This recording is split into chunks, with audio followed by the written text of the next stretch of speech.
നമുക്ക് നമ്മുടെ വായന തുടരാം. വളരെ ശ്രദ്ധയായിരിക്കാം. ആകാശവിധാനത്തിൽ പ്രഭാതവർണ്ണങ്ങൾ നിറച്ചുകൊണ്ട് പുലരിയായി. ഞാൻ ഉണർന്ന് കൈകൾ വിരിച്ചു പിടിച്ചു, ദീർഘനിശ്വാസമെടുത്തു. പ്രഭാതത്തിലെ വായുവിന് നേർത്ത ഈർപ്പമുണ്ടായിരുന്നു.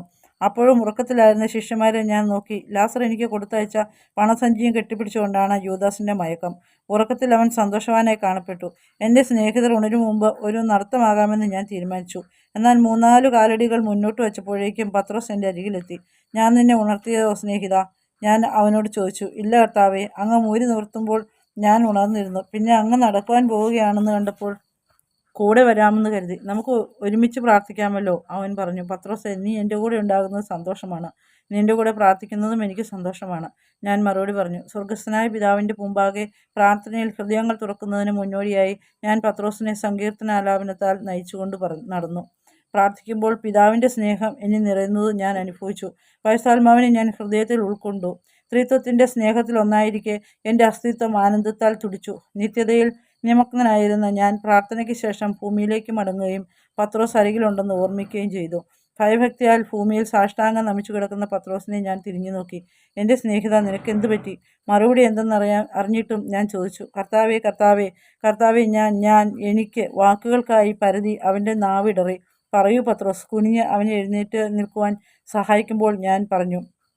അവൻ എൻ്റെ കണ്ണുകളിൽ നോക്കി. എന്നിട്ട് വിറയാർന്ന സ്വരത്തിൽ പറഞ്ഞു, കർത്താവേ, അത് വിശ്വസിക്കാൻ പ്രയാസമായിരുന്നു. പ്രാർത്ഥനയിലായിരുന്നപ്പോൾ അങ്ങിൽ നിന്ന് പ്രകാശം വമിക്കുവാൻ തുടങ്ങി. പിന്നെ എനിക്ക് അങ്ങയിലൂടെ കാണുവാനായി. ഞാൻ നോക്കുമ്പോൾ അങ്ങയുടെ ഹൃദയത്തിൽ ഒരു വെൺപ്രാവ്. പിന്നെ വയോധികനായ രാജാവിനെ പോലെ ഇരിക്കുന്ന ഒരാൾ അങ്ങയെ കരങ്ങളാൽ ചേർത്ത് പിടിച്ചിരിക്കുന്നു. ചുറ്റും മാലാഖമാർ. അവർ ഹൃദ്യമായ സ്വരങ്ങളിൽ അത്യുന്നതങ്ങളിൽ ഓശാന എന്ന് പാടി. വായുവിൽ ഊഷ്മളവും ആവേശകരവുമായ അനുഭൂതി ഉളവായി. എനിക്ക് അത് വിശദീകരിക്കാനാകുന്നില്ല. എനിക്ക് ഭയമൊന്നും തോന്നിയില്ല കർത്താവേ. എന്നാൽ ഞാൻ വളരെ ചെറുതാണെന്നും അയോഗ്യനാണെന്നും ഞാൻ അവിടെ നിൽക്കാൻ പാടില്ലാത്തവനാണെന്നും ഒക്കെ തോന്നുകയുണ്ടായി. ഞാൻ അങ്ങയെ നോക്കിയപ്പോൾ അങ്ങും പ്രാവും വയോധികനായ മനുഷ്യനും ഒന്നായി കാണപ്പെട്ടു. എന്നാൽ നിങ്ങൾ അങ്ങനെയല്ലായിരുന്നു. ഞാൻ സംഭ്രമിച്ചു പോയി. അപ്പോൾ അങ്ങയുടെ വിലാപ്പുറത്ത് നിന്ന് രക്തം വാർന്നൊഴുകുന്നത് ഞാൻ കണ്ടു. അങ്ങയുടെ രക്തം ഒരു കടൽ പോലെ ലോകം മുഴുവനെയും മൂടി. കർത്താവെ, ഞാൻ മരിക്കുമെന്ന് തോന്നിയ നിമിഷമുണ്ടായിരുന്നു അവ. എന്തെന്നാൽ ഞാൻ വലിയ ആന്തരിക ആനന്ദം അനുഭവിക്കാൻ തുടങ്ങിയിരുന്നു. ഈ തരത്തിലുള്ളൊരു ആനന്ദം സാധ്യമാണെന്ന് ഞാൻ ഒരിക്കലും സങ്കല്പിച്ചിട്ടില്ല. കർത്താവെ, ഇതൊരു വിസ്മയമാണ്. പക്ഷേ ഇതെനിക്ക് എങ്ങനെ വിശദീകരിക്കണമെന്നോ എന്തെങ്കിലും വിശദീകരിക്കുവാൻ സാധിക്കുമെന്നോ അറിയില്ല. അതിൻ്റെ ആവശ്യമില്ല പത്രോസേ, ഇത് നിനക്കുള്ളതായിരുന്നു. ആളുകളോട് പറയുവാൻ ഒരുപാട് അടയാളങ്ങളുണ്ടാകും. എന്നാൽ ഇത് നിൻ്റേതായി സൂക്ഷിച്ചു കൊള്ളുക. എന്നിട്ട് സംശയത്തിൻ്റെയും പ്രശ്നങ്ങളുടെയും ഭയത്തിൻ്റെയും സമയങ്ങളിൽ ഇത് ഓർമ്മിക്കണം. അപ്പോൾ അത് നിന്നെ ആ നിമിഷങ്ങളിലൂടെ കടന്നു പോകുവാൻ സഹായിക്കും, ഞാൻ സൗമ്യമായി പറഞ്ഞു. പക്ഷേ ഇതിൻ്റെ അർത്ഥം എന്താണ് കർത്താവേ? അവൻ ചോദിച്ചു. അപ്പോഴും അവൻ്റെ മുഖത്ത് സംഭ്രമം നിഴലിച്ചിരുന്നു. പത്രോസേ, എൻ്റെ സ്നേഹിത, സത്യദൈവത്തിൻ്റെ പരമാർത്ഥതയാണ് നീ കണ്ടുകൊണ്ടിരിക്കുന്നത്. പരിശുദ്ധ ത്രിത്വത്തെയാണ് നീ ദർശിച്ചത്, പിതാവും പുത്രനും ദയാത്മാവും. ഈ ദൈവിക സത്യമാണ് നിനക്ക് ലോകത്തിലേക്ക് കൊണ്ടുപോകാനുള്ളത്. ഇതാണ് ഏക സത്യം, നിനക്കൊരിക്കലും ഗ്രഹിക്കാനാവാത്ത സത്യം. എന്നാൽ നീ ത്രിത്വത്തെ കണ്ടു കഴിഞ്ഞു. ഇപ്പോൾ വിശ്വസിക്കുക. എന്നിട്ട് ഈ വിശ്വാസം ലോകത്തിന് നൽകുവിൻ. അങ്ങനെ അവർ സത്യത്തിൽ ജീവിക്കാൻ ഇടയാകട്ടെ, ഞാൻ പറഞ്ഞു. കർത്താവെ, അങ്ങ് മിശിഹ ആണെന്നും ഞാൻ അങ്ങയെ സ്നേഹിക്കുന്നുവെന്നും മാത്രമാണ് എനിക്കറിവുള്ളത്. ഇന്ന് എൻ്റെ മിഴികൾക്ക് ദർശനമായത് എന്തെന്നോ അതിനുള്ള അങ്ങേ വിശദീകരണമോ എനിക്ക് മനസ്സിലായില്ല. എന്നാൽ അത് അങ്ങനെയാണ് എന്ന് അവിടുന്ന് പറഞ്ഞാൽ അത് അങ്ങനെ തന്നെയാണ്. അപ്പോൾ സംഭ്രമം വിട്ടുമാറാതെ അവൻ പറഞ്ഞു. പത്രോസേ, നിന്റെ സ്നേഹവും നിന്റെ വിശ്വാസവും ശക്തമാണ്. നിന്നെപ്പോലെ അനേകരുണ്ടാവേണ്ടതാണ്. ഞങ്ങൾ താമസിക്കുന്നിടത്തേക്ക് തിരിച്ചു നടക്കുമ്പോൾ ഞാൻ പറഞ്ഞു. ഞങ്ങൾ അവിടെ എത്തിയപ്പോൾ പത്രോസ് മൗനിയായി കുറച്ചു നേരം തനിച്ചൊരിടത്ത് പോയിരുന്നു. അപ്പോൾ യാക്കോബ് എൻ്റെ അടുത്ത് വന്നിട്ട് ചോദിച്ചു, പത്രോസിന് എന്ത് പറ്റി കർത്താവേ? അവൻ ഇന്ന് സത്യത്താൽ സ്പർശിക്കപ്പെട്ടിരിക്കുകയാണ്. അത് ഉൾക്കൊള്ളുവാൻ അവന് കുറച്ച് സമയം ആവശ്യമാണ്. കനലിൽ ചൂടായിക്കൊണ്ടിരിക്കുന്ന റൊട്ടിയിൽ നിന്നും അല്പം പൊടിയെടുത്തപ്പോൾ ഞാൻ പറഞ്ഞു. ഓ, അതാണോ കാര്യം? യാക്കോബ് സാരവട്ടിൽ പറഞ്ഞു. ഞാൻ വിചാരിച്ചു മറ്റെന്തെങ്കിലും പ്രധാനപ്പെട്ട വിഷയമാണെന്ന്. അടുത്ത പട്ടണത്തിലേക്ക് യാത്ര തിരിക്കും മുമ്പ് ഞങ്ങൾ പ്രാർത്ഥിക്കുവാനായി ഒരുമിച്ച് കൂടി. എൻ്റെ സ്നേഹിതരെ, ഇത് സ്വർഗസ്ഥനായ പിതാവിന് നന്ദി അർപ്പിക്കേണ്ട സമയമാണ്. അവിടുന്ന് നമുക്ക് തന്നതിനൊക്കെയും സുഖകരമായ താമസ സൗകര്യം, നമ്മൾ പരസ്പരമുള്ള സ്നേഹം, സൗഹാർദ്ദം എല്ലാം തന്ന ദൈവത്തിന് ഇവിടെ നിന്ന് പോകും മുമ്പ് നമുക്ക് നന്ദി പറയാം. തുടർന്ന് ദൈവം ഞങ്ങൾക്ക് തന്നതിനൊക്കെയും തുടർന്നും ജീവിതത്തിൽ തമ്പുരാൻ തരാൻ പോകുന്നതിനൊക്കെയും ഒരുമയോടെ കൃതജ്ഞതയോടെ സ്തോത്രങ്ങൾ അർപ്പിച്ചു. പ്രാർത്ഥനയുടെ അവസാനത്തിൽ പത്രോസ് സംസാരിക്കാൻ തുടങ്ങി. കർത്താവെ, പ്രാർത്ഥിക്കുന്നത് എത്രയോ നല്ലതാണ്. അതെൻ്റെ ഹൃദയത്തെ ദൈവത്തിങ്കിലേക്ക് ഉയർത്തുന്നു. ഇന്ന് ഞാൻ വായുവിലൂടെ നടക്കുന്നത് പോലെ തോന്നുകയാണ്. ദൈവവുമായി ഞാൻ കൂടുതൽ അടുത്തെന്നും തോന്നുന്നുണ്ട്. ഇന്ന് പ്രഭാതത്തിലെ സംഭവങ്ങളെക്കുറിച്ച് ധ്യാനിച്ചുകൊണ്ട് അവന് ദൈവിക സത്യം വെളിപ്പെട്ടതിനെക്കുറിച്ച് മാത്രം ചിന്തിച്ചുകൊണ്ടിരിക്കുകയാണ് അവൻ എന്നെനിക്കറിയാം. നീ പറയുന്നത് എന്തെന്ന് ഞാൻ അറിയുന്നുണ്ട്. യൂദാസ് കറിയോത്ത അല്ല പറഞ്ഞു. പ്രാർത്ഥിക്കുമ്പോൾ എൻ്റെ ഹൃദയം ദൃഢമായും വേഗത്തിലും മിടിക്കാറുണ്ട്. അപ്പോൾ ഞാൻ ആവേശഭരിതനാകുന്നു. നിനക്കറിയാമോ പത്രോസ്, ആ നിമിഷങ്ങളിൽ ദൈവം എൻ്റെ കൂടെയുണ്ട് എന്ന് ഞാൻ അറിയുന്നു. അതെ അതെ, യാക്കോബ് പറഞ്ഞു. കുറച്ച് നാളുകൾക്ക് മുമ്പ് ഞാൻ ഇതേക്കുറിച്ച് ഈശോയോട് പറയുകയുണ്ടായി. പ്രാർത്ഥന പ്രചോദനം ഉളവാക്കുന്നു അല്ലേ? നയനങ്ങളിൽ നിറഞ്ഞ സന്തോഷത്തോടെ അവൻ പുഞ്ചിരിച്ചു.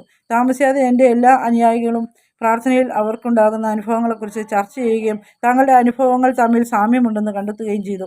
പുറപ്പെടാൻ സമയമായി കർത്താവേ, പത്രോസ് പറഞ്ഞു. ഇല്ലെങ്കിൽ നമ്മൾ ഇരുട്ടു മുമ്പ് അടുത്ത പട്ടണത്തിൽ എത്തിച്ചേരുകയില്ല. ശരിയാണ് സ്നേഹിത, നമ്മൾ ഉടനെ പുറപ്പെടണം, ഞാൻ മറുപടി പറഞ്ഞു. അപ്പോൾ പത്രോസ് എല്ലാവരോടുമായി പറഞ്ഞു, വരുവിൻ, സാധനങ്ങളെല്ലാം എടുക്കൂ, നമുക്ക് പോകാൻ നേരമായി. ഞാൻ എൻ്റെ അനുഗാമികളെ നോക്കി. അവർ എപ്രകാരമാണ് അനുഗമിക്കുന്നതെന്ന് കണ്ട് ഞാൻ യഥാർത്ഥത്തിൽ ആരാണെന്ന് ചിലപ്പോഴൊക്കെ അവർ സംശയിക്കുകയും വിസ്മയിക്കുകയും ചെയ്യുന്നുണ്ടെങ്കിൽ കൂടി തങ്ങളുടെ ജീവിതങ്ങൾ എങ്ങനെ എനിക്ക് തരുന്നുവെന്ന് കണ്ട് എൻ്റെ ഹൃദയം ആനന്ദഭരിതമായി. ഓരോരുത്തരിലും അവർക്ക് എന്നോടുള്ളതായ സ്നേഹം ഞാൻ കണ്ടു. അത് എല്ലാവരും യൂദാസ് കറിയോത്തെ പോലും എന്നെ സ്നേഹിച്ചിരുന്നു. എന്നാൽ നിർഭാഗ്യവശാൽ അവന് തന്നോട് തന്നെയുള്ള സ്നേഹം പലപ്പോഴും എന്നോടുള്ള സ്നേഹത്തെ മൂടിക്കളഞ്ഞിരുന്നു. ഞങ്ങൾ പാതയിലൂടെ നടക്കവേ പത്രോസിൻ്റെ ചെരുപ്പ് പൊട്ടി. അവൻ മുഖമടിച്ച് നിലത്ത് വീണു. അത് കണ്ട് യൂദാസ് നിയന്ത്രണമില്ലാതെ പൊട്ടിച്ചിരിക്കാൻ തുടങ്ങി. ചോരയൊലിക്കുന്ന കൈകളും മുഖവുമായി പത്രോസ് എഴുന്നേറ്റ് നിന്നു. വഴിയിലുണ്ടായിരുന്ന പുല്ലുകളിൽ തട്ടി അവൻ്റെ കൈകളും മുഖവും മുറിഞ്ഞിരുന്നു. എല്ലാവരും പത്രോസിനെ സഹായിക്കുവാൻ ചെന്നപ്പോൾ പൊട്ടിച്ചിരിച്ചുകൊണ്ട് തന്നെ യൂദാസ് പറഞ്ഞു, അത് നല്ല തമാശ കാഴ്ചയായിരുന്നു. പത്രോസ്, നീ ശരിക്കും ഒരു വിഡ്ഢിയെപ്പോലെ ഇരുന്നു. ഞാൻ പത്രോസിൻ്റെ അരികിൽ ചെന്ന് അവന് സാരമായ പരിക്കുകളൊന്നുമില്ലായിരുന്നു. എന്നാൽ ഇപ്പോൾ യൂദാസിനോട് അമർഷം തോന്നി തുടങ്ങിയിരിക്കുകയാണ്. പത്രോസേ, എൻ്റെ സ്നേഹിത, അവൻ്റെ മുഖത്തു നിന്ന് രക്തം ഊപ്പിക്കൊണ്ട് ഞാൻ പറഞ്ഞു. ഇരിക്കൂ, ഞാൻ നിന്റെ മുറിവുകൾ വൃത്തിയാക്കട്ടെ. പത്രോസായിരുന്നു. എന്നാൽ കോപത്തോടെ യൂദാസിനെ കടാക്ഷിക്കുകയായിരുന്നു അവൻ. പത്രോസേ, ഇത്രയും കോപം വരുത്. ഇതുപോലെ വീണാൽ നന്നായി വേദനിക്കുമെന്ന് എനിക്കറിയാം. എന്നാൽ അല്പം വേദന കാരണം നീ മറ്റുള്ളവരെ സ്നേഹിക്കുന്നതും അവരോട് പൊറുക്കുന്നതും നിർത്തരുത്. യൂദാസിന് സഹാനുഭൂതി കുറവാണെന്നുള്ളതും മറ്റുള്ളവരെ താഴ്ത്തിക്കെട്ടുക എന്ന ബലഹീനത ഉണ്ടെന്ന് മനസ്സിലാക്കുക. നോക്കൂ, ഇത് അവൻ്റെ ബലഹീനതയായിരിക്കെ അത് നിന്നിലൊരു ബലഹീനത സൃഷ്ടിക്കുവാൻ ഇടയാക്കരുത്. അവനോട് ക്ഷമിക്കണം. നിന്നേക്കാൾ അധികം മുറിപ്പെട്ടിരിക്കുന്ന അവനാണെന്ന് മനസ്സിലാക്കണം. അല്പസമയത്തിനുള്ളിൽ നിന്റെ വേദനയൊക്കെ മാറിയതിനായി കാണും. എന്നാൽ അവൻ്റേത് എപ്പോഴും അവനോടൊപ്പം ഉണ്ടായിരിക്കും. ഞാൻ വിശദീകരിച്ചു. പത്രോസ് കരയാൻ തുടങ്ങി. കർത്താവേ, ഞാൻ എന്തെങ്കിലും പഠിക്കുമോ? ഞാൻ എപ്പോഴും അങ്ങേ തള്ളിക്കളയുകയാണ്. ഞാൻ എപ്പോഴും കോപത്തിന് ആധിപത്യം കൊടുക്കുന്നു. മാത്രമല്ല, ചിലപ്പോഴൊക്കെ മറ്റുള്ളവരെക്കുറിച്ച് നല്ലതല്ലാത്ത ചിന്തകളും എനിക്ക് തോന്നാറുണ്ട്. ഞാൻ എന്തെങ്കിലും പഠിക്കുമോ? ഞാൻ എന്തെങ്കിലും അങ്ങേക്ക് പ്രീതികരമായി തീരുമോ? കരയേണ്ട സ്നേഹിത, നീ പഠിക്കുകയാണ്. നീ എനിക്ക് സംപ്രീതനമാണ്. അവൻ്റെ മുറിവുകൾ കഴുകുമ്പോൾ ഞാൻ പറഞ്ഞു. അപ്പോൾ യൂദാസ് വിളിച്ചു പറഞ്ഞു, അത് അത്ര വലിയ മുറിവൊന്നും അല്ലല്ലോ പത്രോസേ. എന്നിട്ട് നീ ഒരു കൊച്ചു കുഞ്ഞിനെ പോലെ കരയുകയാണല്ലോ. ഞാൻ തിരിഞ്ഞ് ശാന്തസ്വരത്തിൽ അവനോട് പറഞ്ഞു, ഹൃദയത്തിൽ സ്നേഹമില്ലാത്തൊരു മുതിർന്നയാളാകുന്നതിലും നല്ലത് ഒരു കൊച്ചു കുഞ്ഞായിരിക്കുന്നതാണ്. ഒരു കുഞ്ഞ് എല്ലാവരെയും സ്നേഹിക്കുകയും എല്ലാവരിലും സ്നേഹം എത്തിക്കുകയും ചെയ്യുന്നു. പക്ഷേ മുതിർന്നവൻ മറ്റുള്ളവർക്കൊന്നും നൽകാതെ അവനവനെ മാത്രം സ്നേഹിക്കുന്നു. യൂദാസിന് അനക്കമില്ലാതെയായി. അവൻ്റെ മുഖഭാവം ഇരുണ്ടു. അപ്പോൾ പത്രോസ് ഇങ്ങനെ പറഞ്ഞു, ഇത് അത്ര സാരമുള്ളതല്ല യൂദാസ്. എൻ്റെ വീഴ്ച കോമാളിത്തരമുള്ള കാഴ്ചയായിരുന്നു എന്ന് ഞാൻ കരുതുന്നു. അത് നിന്നെ രസിപ്പിക്കുകയും ഇന്നേ ദിവസം നിനക്ക് ചിരിക്കുവാനുള്ള വക തരികയും ചെയ്തുവെങ്കിൽ എനിക്ക് സന്തോഷമാണ്. അത് വിശ്വസിക്കാനാകാതെ യൂദാസ് മറ്റുള്ളവരും പത്രോസിനെ നോക്കി. ഞാനും നോക്കി. വളർന്നുകൊണ്ടിരിക്കുന്ന ഹൃദയത്തോടു കൂടിയുള്ള ഒരുവനെയാണ് അപ്പോൾ കാണുവാനായത്. നമ്മുടെ ഇന്നത്തെ വായന ഇവിടെ അവസാനിക്കുകയാണ്. നമുക്ക് അടുത്ത ദിവസം കാണാം. അതുവരെ പ്രാർത്ഥനയിലായിരിക്കാം.